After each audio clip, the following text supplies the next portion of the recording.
성서 6기 5장 8절에서 12절 말씀, 그 제목은 참된 위로라는 제목을 갖고 말씀을 나누려고 합니다. 말씀에 앞서서 이번 주에 목회자들끼리 금요일날 모여서 이제 책 기획회의를 가졌거든요. 그리고 끝나고 나서 같이 저녁을 먹었습니다. 저녁을 먹었는데 우연치 않는 만남이 제한테 있었는데, 이 우연치 않는 만남이 뭐냐면요, 제가 이제 학부 때 총학을 했었거든요. 저도 되게 빨빨거리면서 나대면서 다녔겠죠.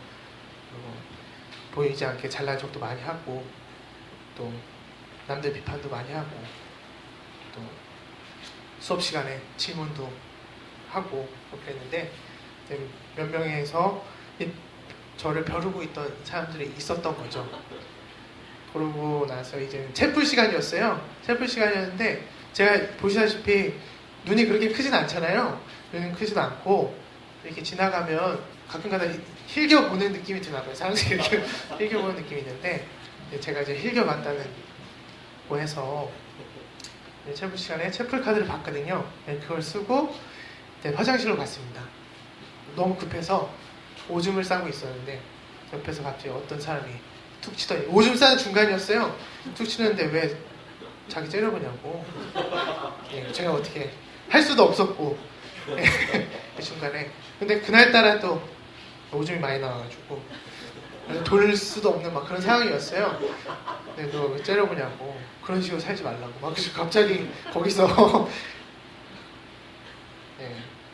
제가 그때 그분한테 했던 말이, 눈이 이렇게 생겨서 죄송하다고 했던 말이 기억나는데, 그 사람을 저녁 먹는 때 만났습니다. 그 세종대에 올라간 후배랑 친하더라고요. 근데 저한테 훈계했던 그 사람이 또 이 목사님이랑 친한 거예요. 그래서 이제 저녁을 같이 먹게 됐는데, 그 저녁을 먹으면서 느낀 건, 삶을 잘 살아야겠다. 어떻게든 만나는구나. 정말 우연치 않게 전혀 생각지도 못했는데 그 사람을 만난 거예요. 그래서 저는 또 다행이었던 게, 또 이제 박 목사님도 계시고, 박성용 목사님도 계시고, 이관태 목사님도 계시잖아요. 저는 되게 편하게 있었습니다. 그래서 참 되게 재밌었던 것 같아요. 그러면서 화해를 하고, 자기는 원래 따뜻한 사람이었다라고 저한테 얘기하는 걸 보면서, 내가 얼마나 눈이 찢어졌길래 다른 사람한테 그렇게 보일까라고 했었는데, 이렇게 보면 째려 보이게 되나봐요. 또 오늘 이상하게 얼굴이 많이 부어가지고 제 동기들이랑 한 학번이나 이렇게 한 학번들이 되게 오해하기 쉽거든요. 항상 저를 오해를 많이 하고 그랬던. 그래서 원래 항상 선배들한테 고맙긴 하지만, 그 금요일이 참 고마웠다. 제일 고마웠다. 없었으면 어떻게 할 뻔했나. 이런 생각도 좀 하게 됩니다. 한 번 더 째려보라. 그럴까요? 네. 아무튼 그랬던 게 있었습니다. 우리 모두 잘 삽시다. 네. 제가 가끔 가다가 제 본의 아니게 째려 볼 수도 있잖아요. 째려 보는 거 아니라는 것도 아셨으면 좋겠고, 가끔가다 실수가 있으면 어쩔 수 없구나. 넓은 마음으로, 저보다 더 넓은 마음으로 품어주셨으면 하는 바람입니다. 이번 주에 계속 꾸물꾸물했죠. 후덥지근 했고, 그런 날씨가 계속되고 있습니다. 제주도는 장마라고 합니다. 생각해보면 벌써 장마라는 생각이 듭니다. 제 아들, 둘째 아들도 벌써 6개월이 됐고요. 반년을 살았죠. 또 희수도 다음 주에 또 돌이고. 그렇게 보면 이 시간이 얼마나 빠르게 가는지도 알 수 있습니다. 이제는 더운 습기를 버텨야 하는 날이 온 것입니다. 나도 인식하지 못하는 사이에 그런 날이 온 것이죠. 시간은 그렇게, 또 지금 시간도 그렇게 흘러가고 있습니다. 안현미 시인은 이렇게 말합니다. 서른이라는 얘기를 하면서요. 이런 시를 쓰는데요. 스포츠 뉴스를 보다가 베란다에 쪼그리고 앉아 담배를 피우다가 아파트 위층 화장실 물 내리는 소리를 듣다가 밤 10시 한전 검침원에 전화를 받다가 보험통에 마른 밥을 푸다가 서른이 온다. 공자 가라사대 31입이라고. 내일의 뉴스는 오늘의 뉴스와 다르지 않고 미래는 죽음으로부터 생성되며 죽음조차도 주어진 테두리 안에서만 온다. 서른, 드디어 서른. 이란 시입니다. 네, 오늘따라 많이 떠드네요. 31입이 무슨 뜻인지 아시나요? 30살에 학문이나 견식이 일가를 이루어 라는 뜻입니다. 네, 제가 지금 30살 언저리에 있죠. 언저리가 된 지금인데 문득 나 자신을 돌아보는 때 여러 가지 질문과 함께 이런 생각이 듭니다. 난 서른인데 지금 무엇을 하고 있을까? 지금 내가 사는 이유, 그리고 살아야만 하는 이유, 아니면 무엇을 위해 충실하게 사는지, 나는 무엇을 바라보고 사는지를, 혹은 내가 지금 좋아하는 것이 무엇인지, 내가 어떻게 살고 싶은지에 대해서 진지하게 고민하게 됩니다. 시간의 흐름은 나의 완력이나 의지로 꺾을 수는 없습니다. 그리고 되돌릴 수도 없지요. 이것이 바로 숙명이고 우리에게 거부할 수 없이 주어진 환경입니다. 이번 주를 살아내셔야 되는 좋은만학교의 성도님들, 흘러가는 시간에 대해서 어떤 생각을 가지고 사시는지요, 또 어떻게 살아내셔야 되는지요, 또는 이 아까운 시간 속에서 이번 주에 무엇을 하고 싶으신지요. 바라건대 이번 주를 살아내시는 여러분들은 시간 속에서 속박되시는 그런 사람보다 시간의 흐름에서 해방되어 좋은 시간을 소유하시는 좋은만학교의 성도님들이 되기를 간절히 기도하겠습니다. 아멘. 네, 오늘 본문은 욥에 대한 이야기입니다. 오늘 구절은 이 구절만 따로 떼어놓고 봤을 때에는 정말이지 주옥 같은 문장이고 누구에게나 위로가 되는 말입니다. 하지만 이 본문의 전체적인 맥락으로 봤을 때 이와는 다르게 해석되거나 받아들여져야 합니다. 우선 욥에 대해서 설명을 하겠습니다. 다들 아시다시피 욥은 황당하게도 하나님과 사탄의 내기로 인해서 본인의 의지와는 상관없이 가족과 재산을 잃고 자신의 몸도 욕창에 걸려서 몸도 잃기 직전에 있습니다. 하루아침에 욥은 나락으로 떨어지게 됩니다. 욥의 세 친구는 이 소식을 듣게 되고 위로하기 위해서 욥을 찾아오게 됩니다. 욥기 2장 11절에서 13절에서 나타나는데요. 그때 욥의 친구 세 사람, 곧 대만 사람 엘리바스와 수아 사람 빌단과 나아만 사람 소발은 욥이 이 모든 재앙을 만나서 고생한다는 소식을 듣고 욥을 달래고 위로하고 저마다 집을 떠나서 욥에게로 왔다. 그들이 멀리서 욥을 보았으나 그가 욥인 줄 알지 못하였다. 그들은 한참 뒤에야 그가 바로 욥인 줄 알고 슬픔을 못 이겨 소리내어 울면서 고소를 찍고 또 공중에 티끌을 날려 머리에 뒤집어 썼다. 그들은 밤낮 이래 동안 욥과 함께 땅바닥에 앉아 있으면서 욥이 겪는 고통이 너무나도 처참하여 입을 열어 한마디도 말할 수 없었다 라고 얘기하고 있습니다. 13절에서 볼 수 있듯이 이래 동안 욥과 함께 있으면서 욥의 상태를 보고 아무 말도 못하는 친구들을 보게 됩니다. 먼저 세 친구가 도착하는 순간 친구들은 아무 말도 할 수 없는 게 당연할 수도 있습니다. 얼마 전에 이 송미호 청년 병문안을 갔죠. 생각보다 너무 잘 있어서 이렇게 농담이 나오게 되는 이런 상황은 아니지만 정말 반신불수가 되거나 안타까운 상황을 됐을 때는 욥의 친구들처럼 아무 말도 할 수 없게 됩니다. 욥이 너무 괴로워서 이렇게 외치기 때문입니다. 3장 1절에서 3절 또 20절에서 잘 나타나는데요. 이렇습니다. 드디어 욥의 말문을 열고 자기 생일을 저주하면서 울부짖었다. 내가 태어난 날이 차라리 사라져 버렸더라면, 남자아이를 배웠다고 좋아하던 그 밤이 망해버렸다면, 어찌하여 하나님은 고난당하는 자들을 태어나게 하셔서 빛을 보게 하시고 이렇게 쓰디쓴 인생을 살아가는 자들에게 생명을 주시는가? 라고 얘기를 하고 있습니다. 그리고 고민 끝에 엘리바스가 말문을 열기 시작합니다. 이것이 욥기 4장 5절에서 길게 나와 있는데요. 엘리바스가 먼저 위로의 말을 전하는데 여기서 볼 수 있듯이 엘리바스가 제 친구 중에서 가장 연장자임을 알 수 있습니다. 하지만 엘리바스가 욥보다 나이가 많은지에 대해서는 성서에서 어떠한 정보도 제공하지 않으니까 잘 모르긴 합니다. 그래도 욥기에서 이러한 정보는 없지만 추측하건대 엘리바스는 위로를 하다가 그 위로가 훈계조로 변하는 것을 봐서 아마 욥보다 연장자가 아닐까 상상을 합니다. 위로에서 꼰대로 넘어가는 이때 바로 그 순간이 오늘의 본문입니다. 오늘 본문 다시 한번 보면 욥의 상황을 상상하시면서 본다면 이 8절에서 12절을 다시 한번 송영 청년이 한번 읽어주셨으면 합니다. 네, 8절에 12절 읽어주세요. 나 같으면 하나님을 찾아서 내 사정을 하나님께 털어놓겠다. 그분은 우리가 측량할 수 없는 큰 일을 하시며 우리가 헤아릴 수 없는 기이한 일을 하신다. 땅에 비를 내리시며 밭에 물을 주시는 분이시다. 낮은 사람을 높이시고 슬퍼하는 사람에게 구원을 보장해 주시며 간교한 사람의 계획을 꺾으시어 그 일을 이루지 못하게 하신다. 네, 위로가 되시나요? 네, 상상을 해봅시다.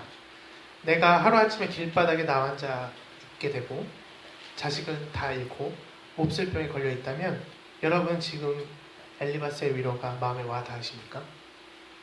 구체적인 예를 들자면 위안부 할머니에게 이러한 위로가 가당키나 할까요? 지금 세월호 유가족들에게 이러한 위로가 가당키나 할까요?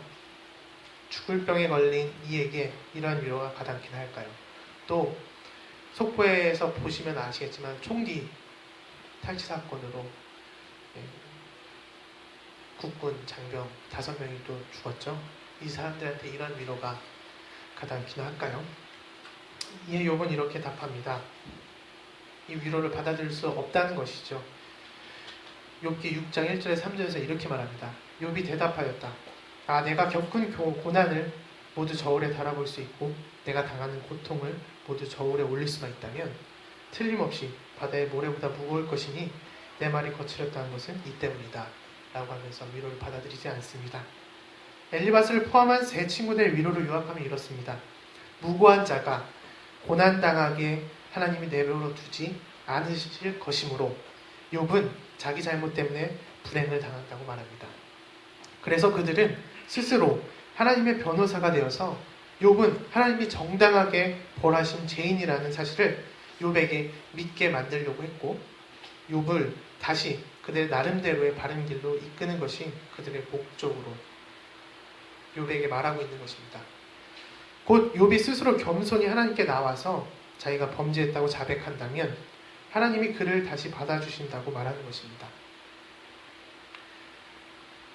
이를 잘 나타내주는 말씀이 욥기 4장 8절에서 9절입니다. 내가 본대로는 악을 갈아 재난을 뿌리는 자는 그대로 거두리라. 모두 하나님의 입김에 쓸려가고 그의 콧김으로 날려갈 것들이다. 이러한 논리는 어디서 많이 듣던 논리입니다. 기존의 교회들이 기복신앙으로 말하는 것이고 우리 민족의 뿌리 깊이 박혀있는 무속신앙도 이렇습니다. 또한 우리는 드라마에서나 소설에서나 여러 이야기에서 권성징악을 통해 배우게 됩니다. 이렇지 않으면 이야기가 마무리진 게 아니죠. 그런데 생각해 본다면 얼마나 일반 평민들, 시민들이 얼마나 많은 죄를 졌을까요? 제가 봤을 때는 그렇게 많은 죄를 짓진 않습니다. 왜 이들에게 이러한 고난과 재난이 올까 생각해 봐야겠습니다. 공평하시고 자유로우신 하나님께서 과연 이러한 방식으로 세상을 심판하시고 사랑하는 자녀에게 이러한 방식으로 자녀들을 심판하시는 걸까? 또 고민해 봐야겠습니다. 욥은 세 친구에 대한 위로와 충고를 하나하나 반박하게 됩니다. 이 반박은 불경건해 보이고 욥은 하나님을 부정하듯이 말합니다. 우리 계속해서 하나님에게 도전합니다. 욥기 31장 35절에서 이렇게 말하는데요. 내가 한 이 변명을 들어줄 사람이 없을까? 맹세코 나는 사실대로만 말하였다. 이제는 전능하신 분께서 말씀하시는 대답을 듣고 싶다 라고 얘기를 합니다. 그런데 어찌된 일인지 지금은 32장에서 바로 하나님의 대답이 나와야 되는데요. 간격을 38장에서 여호와 하나님은 욥에게 대답하십니다. 우리가 생각하는 하나님의 응답은 곧바로 오지 않을 때가 많습니다. 하나님은 제2의 금융권의 대출처럼 곧장 원하는 자에게 문제를 해결해 주지 않습니다. 기다려야 될 때도 있고요. 답이 유보될 때도 있습니다. 이는 하나님이 전능하시다는 전제일 때 더욱더 질문에 대한 대답은 꼭 내려져야 합니다. 내리지 않는다면 더 이상 전능하신 하나님이 아닙니다. 그럴 때마다 우리는 하나님을 시험하게 되고 답을 내려지지 않을 때에는 자의적으로 내 주변에 있는 표징을 억지로 해석하거나 나의 의견이 하나님의 의견으로 둔갑할 때가 많습니다. 하나님의 답이 내려지지 않는다면 과연 우리는 어떻게 해야 할까요? 욥의 태도는 달랐습니다. 감리교신학대학교 구약학자 이완지는 이렇게 말합니다. 왜라고 끊임없이 질문한 바로 그 욥을 하나님은 옳다고 말씀하시는 것이다. 기존의 가치체계에 끊임없이 질문을 던지고 틈을 메우고 끊임없이 반항하는 그의 태도를 하나님은 옳다고 여기신 것이다. 끊임없이 왜? 라고 질문하는 욥에게 하나님은 옳다 말씀하신다. 하나님에 대하여 또는 하나님에게 진실을 말했다고 라고 얘기합니다. 욥은 하나님에게 끊임없이 질문합니다. 그리고 대답해달라고 말합니다. 그리고 하나님과 대화를 끊임없이 시도하죠. 그런데 욥의 항변과 불만들이 다 해소되었는지는 모르겠습니다. 적어도 제가 볼 때에는 그 답들이 영 석연치 않기 때문입니다. 결국에는 욥기에서의 여호와 하나님의 대답은 여호와 하나님은 전능하시다라는 것이고 인간의 한계를 인정해야 한다는 것입니다. 결론적으로 보면 하나님의 위로 또한 욥을 위로하지 않고 있습니다. 하나님께서 위로하지 못하는 상황에서 이 땅에 위로가 있는 걸까요? 다시금 욥의 태도에서 답을 찾게 됩니다. 그리고 욥의 태도에서 참된 위로가 무엇인지를 찾게 됩니다. 그렇다면 과연 참된 위로는 무엇일까요?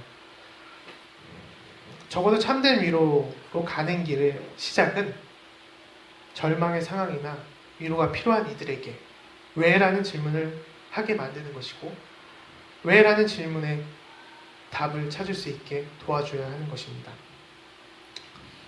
오늘의 현실에서 위로가 필요한 이들이 참으로 많습니다. 특히 위로가 필요한 이들이 과연 본인의 잘못 때문에 욥과 같은 상황이 발생하는 사람은 지극히 드물 것입니다. 보통의 위로가 필요한 사람들은 사회적으로, 구조적으로, 공동체적으로, 가정적으로 소외되거나 사회적 죽임을 당한 자들이 대부분이라는 사실입니다. 이들에게 참된 위로는 왜라는 단어를 그들 안에서 살아나게 하고 그 질문에 답을 찾아낼 수 있게 도와주는 것이 참된 위로입니다. 제 아내가 항상 손목이 아프다고 얘기하거나 다리가 아프다고 얘기하면 저는 항상 이렇게 얘기하죠. 병원에 가라. 근데 이게 여자가 원하는 대답이 아니라 뭐 이렇게 얘기를 하죠. 저는 참된 위로 왜 아프냐? 병원에 가면 된다. 이렇게 얘기하는데 그게 아니라는 건데요. 위로의 방식이 여러 가지가 있습니다. 기도하는 위로가 있고요. 또 다른 위로가 있는데 지금부터 살펴보겠습니다. 말씀을 마치면 살펴볼 텐데요. 욥은 마지막으로 여호와 하나님께 이렇게 답합니다. 욥기 42장 5절입니다. 다 같이 한 목소리를 읽겠습니다. 주님이 어떤 분이시라는 것을 지금까지는 제 귀로만 들었습니다. 그러나 이제는 제가 제 눈으로 주님을 뵙습니다. 가장 기본적으로 위로는 귀로 듣습니다. 귀로 듣는 위로는 지금의 화나 분노에 대해 위로되거나 안정시킬 수는 있습니다. 그렇지만 근본적인 화나 응어리는 풀리지 않습니다. 위로가 귀로만 듣기 때문이죠. 하지만 참된 위로는 이보다 더 나아가 눈으로 위로해야 됩니다. 듣는 위로는 위로로 끝나지만 참된 위로는, 즉 눈으로 보는 위로는 치유가 됩니다. 정혜신 박사는 세월호 트라우마에 대해서 외상 후가 아닌 아직도 외상 중이라고 주장하면서 이 세월호 관련한 인터뷰에서 이렇게 말합니다. 기자가 질문합니다. 일반 시민들이 할 수 있는 또 다른 치유적 해법이 있을까요? 대답합니다. 세월호 참사에 책임 있는 모든 사람과 구조를 샅샅이 밝혀내는 일에 나서는 것입니다. 해경, 청와대, 안전행정부, 국회의원, 협회, 언딘 마린 인더스트리, 언론사와 언론인들, 일베 등 이 참사에 결정적인 책임이 있거나 치명적인 상처를 준 사람들을 끝까지 찾아내서 반드시 그에 상응하는 처벌을 요구해야 합니다. 나치를 척결하듯이 집요하게 끝까지요. 꼭 광장에 나가지 않아도 분명한 목표를 가지고 진행해야 합니다. 아이들을 떼죽음으로 모은 이 끔찍하고 추악한 구조가 전혀 개선되지 않고 집단살인에 가담한 사람들이 여전히 사회를 장악하는 세상에서 생존자와 유족들은 살아내기 어렵습니다. 그런 독소적 요소를 제거하는 것이 치유의 본질입니다. 정신과 의사가 1:1 상담을 1000시간 하는 것보다 10,000배는 더 치유적인 일입니다. 그게 외면하고 심리치유센터를 짓고 심리치유 사업비 1,000억 원을 들이는들 아무 의미가 없어요. 다시 기자가 묻습니다. 충분히 알아들었지만 과격한 정치적 주장처럼 듣는 사람도 있겠어요. 다시 대답합니다. 그렇지 않은 거 잘 아시잖아요. 유가족 입장에서 한번 생각해 보세요. 내 자식이 억울하게 죽었지만 그 과정에서 우리 사이가 완전히 달라졌다면 고맙다. 너 때문에 많은 사람들이 내 동생이 이렇게 좋은 세상에서 산다. 이런 마음을 가질 수 있는 겁니다. 그래야만 아이를 편안하게 놓아줄 수 있어요. 마음의 이치이고 치유의 근본 법칙입니다. 정치적 주장이 아니에요. 라고 정희신 박사는 얘기합니다. 이렇게 본다면 누군가를 위로한다는 것은 참 어려운 일입니다. 참된 위로는 치유적인 동시에 원점에서 시작하게 하는 방법입니다. 더 나은 방식이 아니라 참된 치료는 원점에서 다시 시작한다는 것입니다. 몰트만은 세계 속에 있는 하나님에서 참회의 3가지 행위를 말하는데요. 3번째 마지막 행위를 가장 중요하다고 말합니다. 참고로 몰트만은 독일 사람입니다. 선한 일을 통한 사죄 배상은 오늘날 가능한 한 원상 복구를 위한 중요한 시도이다. 이는 당시 우리 독일 민족의 희생자들이었던 민족들을 자유롭게 하는 행위의 속죄의 징표이다. 그리고 자유롭게 하는 행위는 당시 우리 민족의 희생자들이었던 민족들에게 속죄의 징표이기도 하다. 이는 가인의 표인데 가인의 표는 경고의 표인 동시에 보호의 표이기도 하다라고 말하고 있습니다. 사회적 타살이라고 많이들 요새 얘기합니다. 이 사회적 타살이라고 정의한 사건에서 참된 위로는 우리가 가인의 표를 얻는 동시에 이를 잊지 않는 것이 중요한 것입니다. 이것이 공동체로 갔을 때도 마찬가지이고요.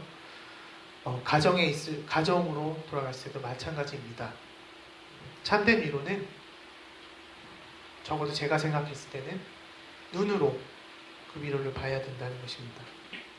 실수를 인정하고 또 한 번의 실수를 반복하지 않는 것. 이것 또한 눈으로 위로하는 방법 중에 하나입니다.